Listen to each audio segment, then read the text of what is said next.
Hello మామ! ఈరోజు మేము ఇంట్లో green chicken or hariyali chicken చేసుకుంటున్నాము. దానికోసం green chillies, mint leaves, coriander leaves, onion, ఇంకా కాజు, బాదాం and curd, half KG chicken, లాంగ్ ఇలాచీ తీసుకున్నాము.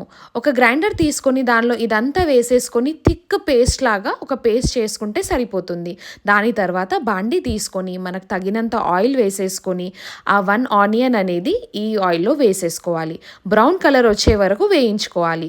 దాని తర్వాత కచ్చా పచ్చాగా లాంగ్ ఇంకా ఇలాచీని వేయించుకొని ఈ బ్రౌన్ అయిన ఆనియన్స్ పైన వేసుకొని చక్కగా ఒక 2 మినిట్స్ వరకు కలపాలి.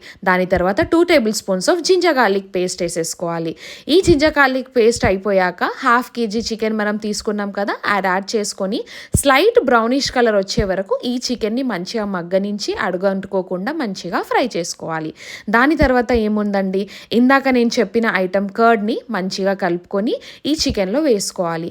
కర్డ్ ఇంకా ఆయిల్ సైడ్కి వచ్చేలాగా చూసుకొని మంచిగా ఒక 5 to 10 మినిట్స్ వరకు కలుపుకోండి. దాని తర్వాత ఇందాక మనం పేస్ట్ చేసుకున్నాం కదా, ఆ పేస్ట్ని కూడా యాడ్ చేసుకొని ఒక 5 to 10 మినిట్స్ కలుపుకోవాలి.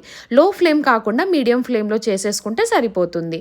అండ్ టేస్ట్కి సరిపడ్డ సాల్ట్ కూడా వేసుకోవాలి. అండ్ రెడ్ చిల్లీ పౌడర్ కూడా హాఫ్ టేబుల్ స్పూన్ వేస్తే సరిపోతుంది, ఎందుకంటే మనం ఇందాక గ్రీన్ చిల్లీస్ వేసాం కాబట్టి. సైడ్కి ఇంకా పైన ఆయిల్ వచ్చే వరకు మంచిగా వేయించుకోవాలి. అడగ అంటుకోకుండా కూడా చేసుకోవాలి. అండ్ ఒక half or more than half lemon తీసుకొని స్క్వీజ్ చేసుకోవాలి యాజ్ పర్ యువర్ టేస్ట్.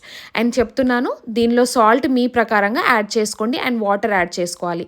లాస్ట్కి కొరియాండర్ పౌడర్ ఇంకా గరం మసాలా, నేను ఇంట్లో చేసుకున్న గరం మసాలాని యాడ్ చేసుకున్నాను. అండ్ లాస్ట్కి మీకు నచ్చితే కొరియాండర్ పౌడర్ వేసుకోవచ్చు ఆర్ ఎల్స్ స్కిప్ చేయండి. అంతే, మన hot green chicken or hariyali chicken ready. జొన్నె రొట్టెతో సర్వ్ చేసుకున్నాను, యమ్మీలిషియస్గా ఉండే.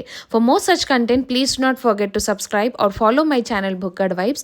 I love you guys. Take care and bye-bye.